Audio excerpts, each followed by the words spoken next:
Estamos pasando momentos históricos, estamos viviendo caos a nivel mundial, estamos viviendo también además una inestabilidad política nunca antes vista. Justamente este 28 de febrero acabamos de presenciar un choque en la Casa Blanca entre el presidente Donald Trump y el presidente ucraniano Volodymyr Zelensky. Algo nunca antes visto, dos presidentes supuestamente a punto de firmar un pacto histórico, un acuerdo histórico para ponerle fin a esta guerra entre Rusia y Ucrania. Sin embargo, todo colapsó. Y no solo colapsó, pero delante de las cámaras, a la imagen de miles, de cientos de miles de personas, está por todas las redes y la pregunta que nos tenemos que hacer es ¿qué hay detrás de esto? ¿Cómo suceden este tipo de cosas? Y principalmente entender qué mensajes y lecciones podemos llevarnos de este gran y tremendo suceso. Yo soy Jaime Blazorek y esto es Existen Verdades Absolutas.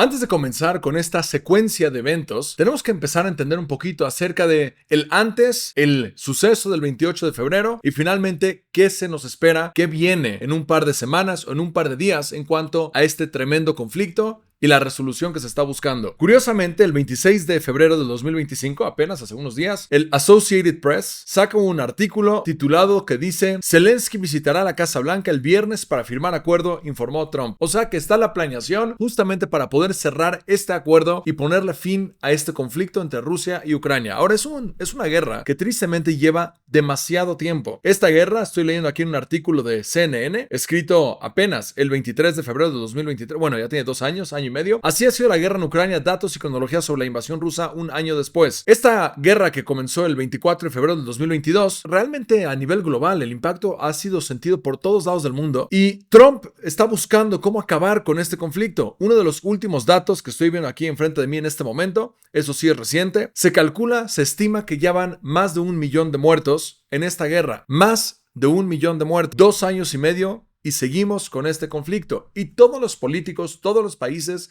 tienen y también tenemos como seres humanos mucho interés que este conflicto llegue a su fin. Y eso es lo que dice este artículo que les digo, que hace unos días previo al 28 de febrero, el líder ucraniano Zelensky visitará la Casa Blanca el viernes para firmar un acuerdo de minerales que unirá estrechamente a ambos países durante años. ¿De qué se trata este acuerdo de minerales? Es algo muy curioso. Uno se pregunta por qué para mediar en cuanto a la paz se requiere antes de un trato sobre un acuerdo sobre minerales. Y la respuesta radica en entender un poquito acerca del gran recurso y gran tesoro que tiene Ucrania, se calcula aproximadamente del 5% de todos los minerales raros o tierras raras que existen a nivel mundial. Y estos minerales se utilizan para diferentes elementos, entre ellos para cosas nucleares. Y justamente Trump quiere utilizar esos recursos porque dice, ¿por qué estoy apoyando un conflicto mandándole armamentos a los ucranianos y gastando cientos de billones de dólares, cientos de miles de millones de dólares y yo no recibo nada a cambio? Ahora uno diría, bueno, por decencia humana, da el dinero y no pidas nada a cambio. No es tan sencillo. El motivo que no es así de sencillo es porque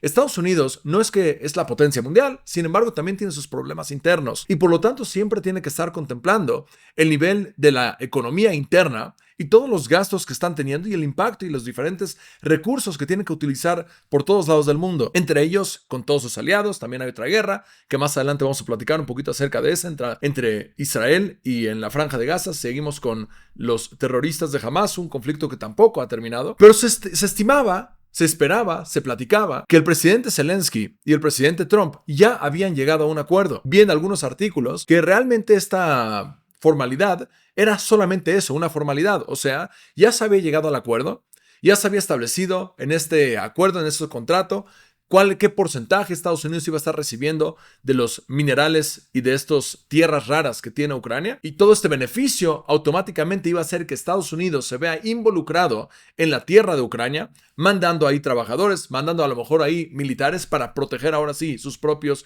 recursos ganados, obtenidos por medio de este acuerdo. Y en el momento que firman, ahora Rusia se tiene que echar para atrás, porque ya no es un tema únicamente con Ucrania, también es un tema directo con Estados Unidos, ya que tienen su propio beneficio en ese lugar. Y entonces parece ser que los ucranianos piden esta junta, pero es nada más una formalidad. Ya tienen todo listo, ya tienen absolutamente todo. Y curiosamente a nivel óptico, cuando ves cómo llega el presidente Zelensky, me gustaría que veas este videito donde lo recibe Trump y le dice, hablando acerca de su vestimenta, porque como han visto, Zelensky tiene ya mucho tiempo sin usar un traje y vestirse de manera formal, y entonces lo recibe en la Casa Blanca y Trump le dice, "You came all dressed up."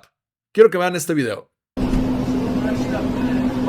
Y en ese video lo que le dice es justamente eso. Le dice como que estás todo listo, te vestiste para la ocasión, estás sumamente listo para este momento de firmar. Y lo que tendría que suceder era tener esa conferencia de prensa donde en el despacho oval, en el Oval Office, en la oficina especial, icónica de la Casa Blanca, donde tantos presidentes y cosas sumamente importantes se reúnen y ocurren en este lugar. Se iban a sentar, iba a platicar, dar unas palabras Trump, iba a dar unas palabras Zelensky, después algunas preguntas, conferencia de prensa, y después iban a salir a un lunch, iban a tener una comida que ya estaba todo listo, todo preparado.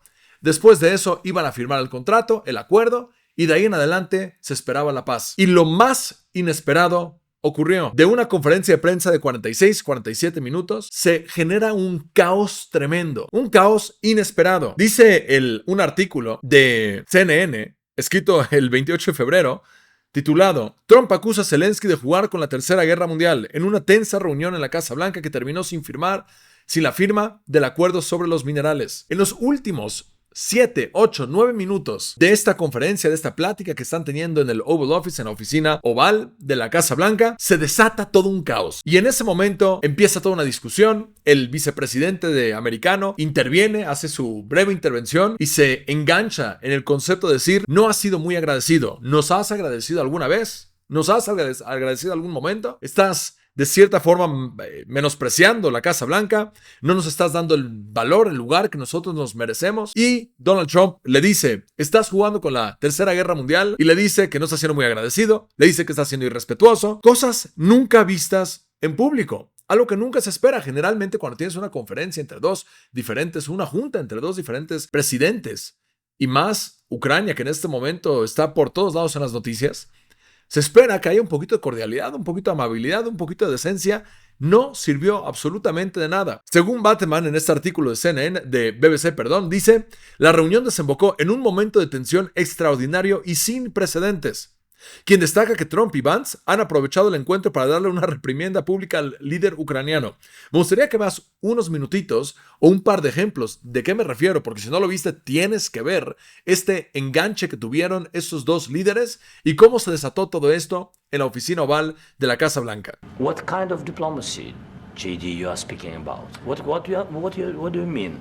I'm talking about the kind of diplomacy that's going to end the destruction of your country. Yes, but if you Mr. President, with respect, I think it's disrespectful for you to come into the Oval Office and try to litigate this in front of the American media. Right now, you guys are going around and forcing conscripts to the front lines because you have manpower problems. You should be thanking the president for trying to bring an end to this conflict. Have you ever been to Ukraine that you say what problems we have? I have been to. Come once. I've actually watched and seen the stories, and I know what happens is you bring them on a propaganda tour, Mr. President. Do you disagree that you've had problems bringing people into your military? And do you think that it's respectful to come to the Oval Office of the United States of America and attack the administration that is trying to prevent the destruction of your country? A lot of questions. Let's start from the beginning. Sure. First of all, during the war, everybody has problems, even you, but you have nice ocean and don't feel now, but you will feel it in the future. God bless. You don't know that. God bless. God bless. You will not have a war. Don't tell us what we're going to feel.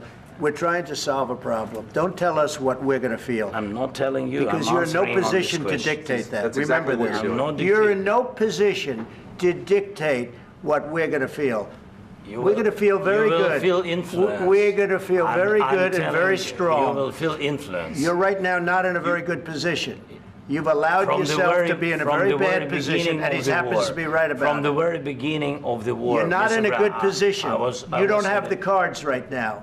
With us, you start having not cards. playing cards. But right now, you don't. You're playing cards. Mr. President. You're playing cards. Serious. You're gambling I'm the with the president lives in of war. millions of people. You're gambling with World War III. What do you You're think gambling about? with What do you World think War about? III.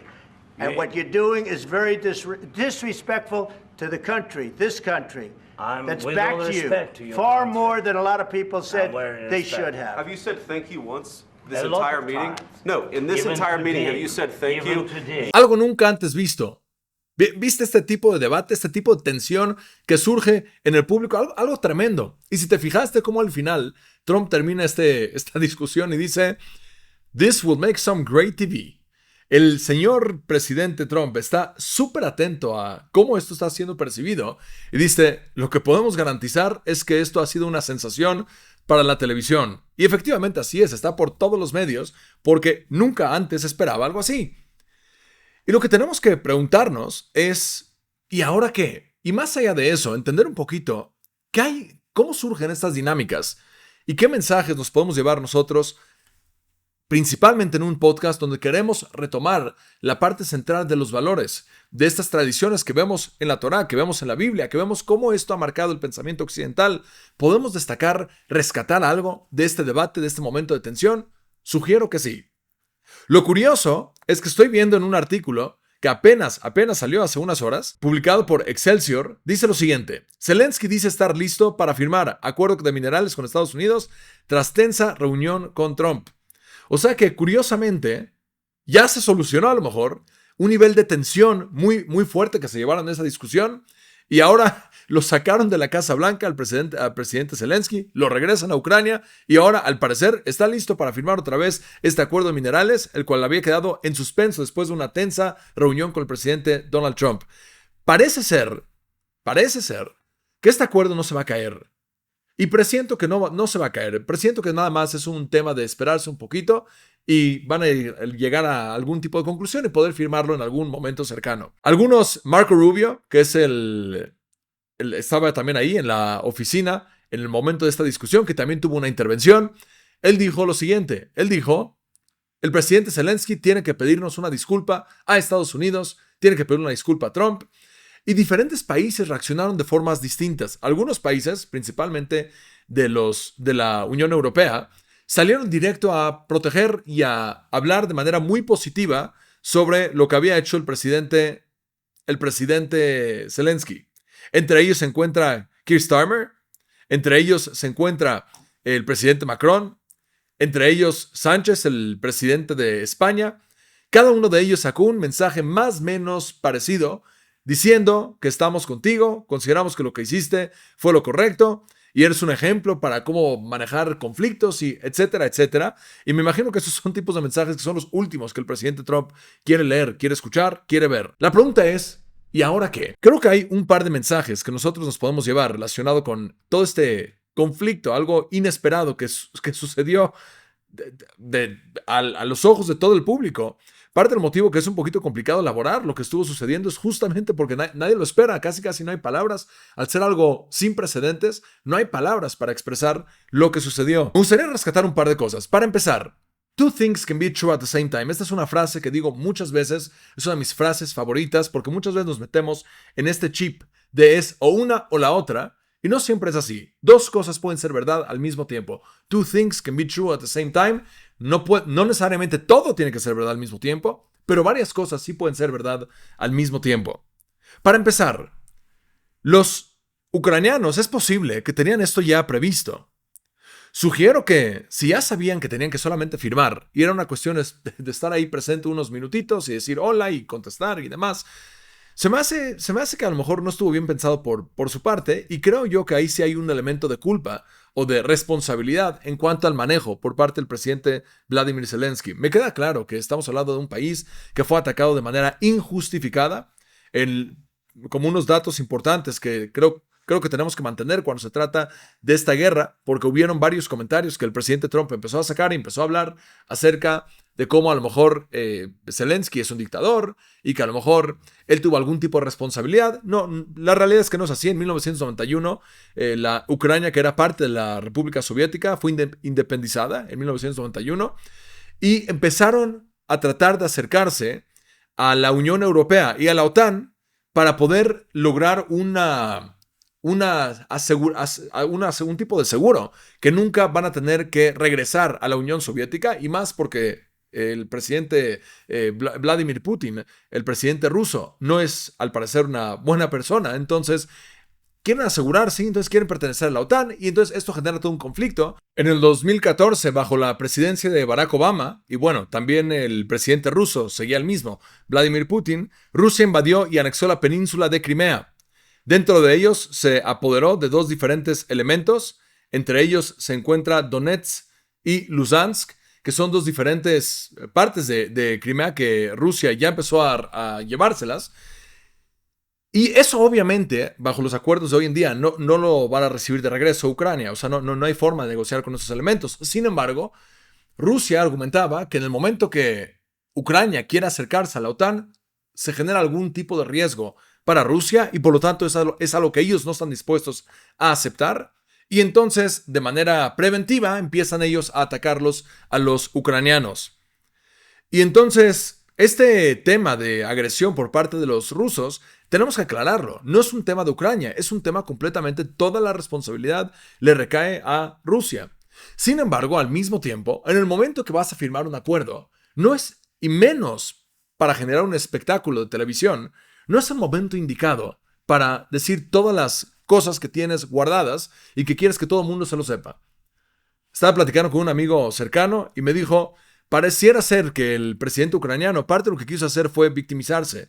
Y ahí me da la imagen que sí es correcto eso. Ahí me da la imagen que en parte del mensaje que él quería transmitir era eso. Es pobrecito de nosotros, que hay verdad detrás de esto. Obvio que hay verdad detrás de esto. Pero hay lugares y hay momentos. Y ese no es el lugar cuando ya estás listo para firmar este contrato, este acuerdo. Al mismo tiempo, el vicepresidente J.D. Vance ataca en esta plática al presidente ucraniano y le dice, ¿ya le dijiste gracias alguna vez? Y el presidente Zelensky dice, no, ya lo he dicho varias veces. Y le dice J.D. Vance, en este momento, en esta junta, ¿lo has dicho? Y uno dice, bueno, o sea, como que ya supéralo. O sea, no es un tema de gracias, no gracias, supéralo, sigue adelante. Y es verdad, otra vez, dos cosas pueden ser verdad al mismo tiempo. Por un lado, uno dice, J.D. Vance, para empezar, tiene justamente, creo que fue elegido como vicepresidente, porque es este tipo de personalidad que está listo para ataque, para defender al presidente Trump, y creo que es exactamente el tipo de perfil que él eligió para defensa, justamente para este tipo de situaciones. Sin embargo, hay, número uno, argumentos mucho más profundos, y como que se enganchó en eso, y ya no quiso salir de eso. Al mismo tiempo, el concepto de agradecimiento no es poca cosa. No es tan sencillo asumir que en el momento que hay un conflicto a nivel mundial, todo el mundo te tiene que apoyar. ¿Y a qué me refiero con eso? Es que cuando hablamos de un tema de moralidad, hay diferentes perspectivas.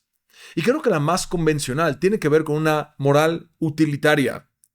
Tenía un maestro, cuando yo estaba en high school, tenía un maestro en prepa que me decía, siempre te tienes que preguntar, y creo que no es algo bonito, pero el maestro sí me decía, siempre te tienes que preguntar, ¿qué gano yo de involucrarme en esta situación? Digo no es bonito porque a veces no se trata todo de pensar solamente en ti. Se trata también de pensar en las demás personas, de ser empático, de reconocer los diferentes riesgos que pueden estar surgiendo y la necesidad de intervenir por un bien mayor. Sin embargo, lo que este maestro nos estaba tratando de transmitir es que antes de involucrarte, pregúntate, ¿y yo qué? O sea, ¿yo qué gano de esto? Él siempre nos decía en inglés, what's in it for me? En esto, ¿qué hay para mí? Y a nivel utilitario, esa es la pregunta fundamental ante cualquier intervención. Kant, por otro lado, tenía esta filosofía que la moral es universal, que la moral aplica para todos, en todo mundo, en todo momento, para cualquier situación, independientemente de la historia, independientemente del contexto. Kant vivía mucho en esta categoría del imperativo categórico que tiene que ver con una verdad, lo voy a llamar absoluta, basada por la razón en su estado puro. Sin embargo, la gran mayoría de nosotros nos afiliamos, nos identificamos mucho más con la postura utilitaria, o sea, ¿qué genera mayor utilidad? Y entonces aquí tenemos un conflicto muy fuerte. Por un lado, como ya les dije al principio del podcast, tenemos un caso de un conflicto de más de 1 millón de muertes. Es un número sumamente elevado. Es un número preocupante. Y si esto no tiene fin, ¿a dónde va a llegar? Y estos son solamente las muertes, pero el nivel de daños, el nivel de heridos, el nivel de trauma que se está generando y completamente injustificado por parte de Putin al invadir a una soberanía completamente autónoma y separada de la Unión Soviética, no hay ninguna justificación para eso. Entonces, eso es un elemento. Sin embargo, no por eso Estados Unidos o cualquier otro país va a decir, ok, están sufriendo, entonces tengo que apoyarlos. No es así de sencillo. Porque Estados Unidos, como dije al principio del podcast, tiene sus propios problemas de economía, tiene sus propios problemas a nivel aliados, a nivel estrategias, a nivel mundial, a nivel conflicto con China, a nivel involucramiento con Taiwán en cuanto a los semiconductores, está involucrado en la guerra en Israel con la Franja de Gaza, Hay varios elementos que Estados Unidos está lidiando al mismo tiempo. Tiene constantemente esta amenaza de aranceles y ya algunos aplicados, implementados, con Canadá, con México, con diferentes países, con Colombia. Ahorita acaba de salir las noticias que Estados Unidos le revocó las licencias a Venezuela como proveedores de gasolina. Entonces Estados Unidos está lidiando con muchas cosas. Y uno de los temas de las mayores amenazas a la popularidad de la presidencia de Trump es justamente la inflación. Y lo que menos ayuda a la inflación es agarrar dinero interno y regalárselo a diferentes países para poder apoyarlos. Que es justamente esto que es fundamental para entender por qué él quiere esos minerales. Lo que él está diciendo es, estoy dispuesto a apoyarte, pero quiero algo a cambio de regreso. Uno podría argumentar que independientemente de esto tendría que ayudar porque en el momento que que Rusia empieza a expandirse es posible que regresen a esta Unión Soviética que tenían antes, que se desmanteló en 1991, y entonces eso a largo plazo va a ser un riesgo en Estados Unidos. Que fue uno de los mensajes que le dijo el presidente Zelensky. Lo que le dijo es, you are not feeling it yet. Todavía no lo estás sintiendo en ese momento porque estás separado por un gran océano. A lo que Trump ahí intervino, se me hizo un poquito chistoso, pero también un poquito chistoso en el sentido que, o sea, eres el presidente de la potencia mundial. Y le dice, you are not in a place, you are in no place to tell us what we're going to feel. Tú no estás en ningún lugar, en ninguna situación, en ningún espacio que tienes el derecho para decirnos a nosotros qué vamos a sentir y qué no vamos a sentir. Eso hizo un comentario muy, muy infantil. Sin embargo, lo que le estaba diciendo Ucrania es, si tú no intervienes en este momento, no es un tema de minerales, no es un tema de apoyo y de beneficencia, es un tema de apoyo para ti a largo plazo, porque en algún momento los rusos van a seguir expandiéndose y se siguen expandiendo y eventualmente lo vas a sentir. Entonces uno podría decir que Estados Unidos tiene que apoyar porque tiene que apoyar y a largo plazo igual les va a afectar. Sin embargo, creo yo que Estados Unidos tiene este derecho a decir cuál es el beneficio que yo recibo, qué hay de utilidad para mí el involucramiento en este gran conflicto de 2 años y medio. Y parece ser que realmente Trump no es un personaje que genera mucho conflicto, pero realmente en su presidencia pasada no hubo ningún conflicto masivo bajo su presidencia. Parece ser que sí es un presidente que le importa la paz, que es lo que él sacó en uno de sus tweets, terminando de haber corrido a Zelensky de la Casa Blanca. Lo que le importa es la paz. Sin embargo, lo que él está diciendo es, no estoy dispuesto a hacer la paz así nada más. Yo quiero hacer la paz, pero que Estados Unidos reciba algo a cambio. Y ahí regreso con lo que mencionaba de este señor, J.D. Vance, que tiene que ver con el tema de agradecimiento. Y aquí me quiero enfocar un poquito, es en particular aprovechar este tema para hablar un poquito en cuanto al agradecimiento. Una de las características más importantes que el judaísmo la adjudica a la experiencia y valor de un ser humano es el concepto de agradecimiento, de ser agradecido. No es poca cosa. De hecho, la palabra Yehudim, la palabra judíos, no viene de una de las tribus que se llamaba Yehudá o Judás. Viene realmente de la palabra, en esencia, de la palabra Hoda'a, que significa agradecimiento. Tiene que ver con el concepto fundamental de ser gente agradecida. De asegurarte que reconoces el bien que una persona recibe y ser agradecido por ello. Uno de los elementos, un pasaje en la Torá que se me hace fascinante, porque justamente, como hemos mencionado varias veces, este documento habla de ciertos episodios y de ciertos momentos que son clave y resuenan con la sociedad. Se menciona en un pasaje que cuando Dios manda las plagas en Éxodo, cuando Dios manda las plagas a Egipto, la primera plaga fue sangre.